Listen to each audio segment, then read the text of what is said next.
था अभी कि आय, व्यय और बचत इन तीनों में एक संबंध होता है। इसमें मुख्य मेन क्या होती है? आय, क्योंकि आय में से ही हम बचत भी करते हैं, उसी में से खर्च भी करते हैं। ठीक है, अब देखिए हम तीनों को लिखेंगे यहाँ पे, आय, व्यय और बचत। ठीक है, इन तीनों को हम लिखते हैं। अब देखिए आपको अनुपात किसका दिया हुआ? आपको अनुपात दिया हुआ आय और व्यय का अनुपात।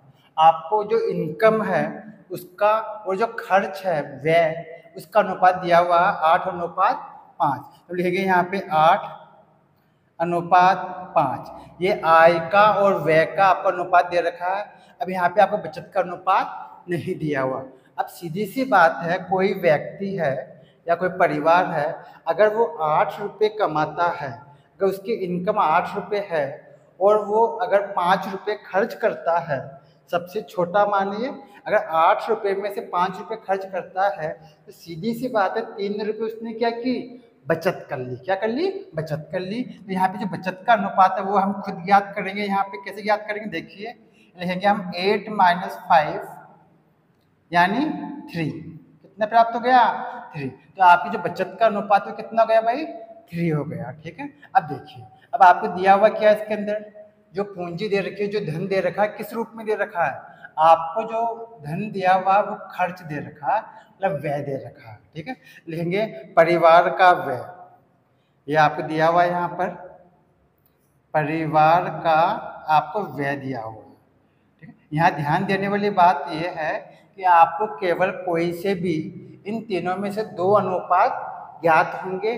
तीसरा अनुपात हम जोड़ करके या घटा करके ज्ञात करते हैं। मान लीजिए आपको व्यय और बचत का अनुपात दिया हुआ है, इन दोनों को ऐड करके मतलब जोड़ करके हम आय का अनुपात ज्ञात कर लेंगे। अगर आपको आय और व्यय का अनुपात दे रखा है, इन दोनों में घटाव करके हम बचत का अनुपात ज्ञात कर लेंगे। ठीक है, क्योंकि आप जानते हैं कि व्यय और बचत इन दोनों को जोड़ने में क्या आ जाएगी? आय आ जाती है। ठीक है, इस तरीके से।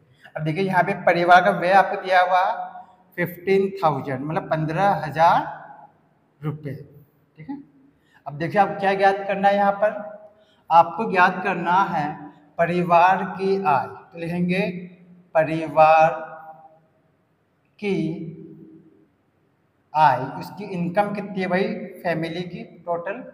देखिए यहाँ पे आय का जो अनुपात है वो कितना भाई? 8। कितना दिया हुआ? 8। तो लेंगे 8 मतलब 8 इंटू जो भी धन आपको दिया हुआ उस धन को हम लिखेंगे। यहाँ 15,000 मतलब 15,000 आपको दिया हुआ। ये क्या है? व्यय। अब जिसकी पूंजी होती है मतलब जो धन होता है उसी का अनुपात हम नीचे लिखते हैं। मैंने आपको बताया था पिछली क्लास के अंदर भी कि जिस रूप में आपको धन दिया हुआ है उसी रूप में उसका अनुपात नीचे लिखा जाता है। तो ये आपको जो 15,000 रुपये दिए हुए हैं वो क्या है? परिवार का व्यय है। इसलिए यहाँ पे जो अनुपात है वो व्यय वाला काम में आएगा। यहाँ पे हम नीचे लिखेंगे 5। क्या लिखेंगे? 5। ठीक है, क्योंकि ये क्या है? व्यय। तो व्यय का अनुपात मतलब ये खर्च है, तो खर्च का जो अनुपात है वही आपके नीचे आ जाएगा। अब 5 को इसमें डिवाइड करेंगे 3 टाइम जाएगा, तो 3 का 8 से मल्टीप्लाई करेंगे तो 24। तो 24,000 रुपये उस परिवार की क्या हो गई? इनकम हो गई, मतलब आय हो गई। अब आपको क्या ज्ञात करना है? बचत भी ज्ञात करनी है। ठीक है, देखिए अब आपको बचत ज्ञात करनी है, रहेंगे परिवार की बचत। देखिए बचत के लिए सबसे पहले देखिए बचत का अनुपात कितना है। जो आपको ज्ञात करना सबसे पहले उसका अनुपात लिखा जाता है। तो अभी हम यहाँ बचत ज्ञात कर रहे हैं, सेविंग। तो यहाँ पे बचत का जो अनुपात है कितना भाई? 3। कितना है? 3। तो सबसे पहले आ जाएगा 3 इंटू अब जो भी आपको दी हुई है पूंजी। ठीक है, यहाँ कितना दिया हुआ? 15,000 जो कि इस परिवार का खर्च है मतलब व्यय है। तो लिखेंगे 15,000 मतलब 15,000 अपॉन। अब देखिए यहाँ पे क्या लिखा? 15,000 क्या चीज़ है? व्यय। तो व्यय का अनुपात कितना भाई? 5। तो लिख देंगे 5 किस में डिवाइड करेंगे 3 टाइम और 3 3 जा 9, तो यहाँ जगह 9,000 रुपीज। ये आपके आ गई परिवार की बचत हो गई। ठीक है, अब देखिए भाई, अब देखिए अगर आप, ठीक है, इस परिवार की आय में से जो टोटल उसकी इनकम है उसमें से अगर उसके बचत को घटा देते हैं, माइनस कर देते हैं, तो क्या ज्ञात हो जाएगा?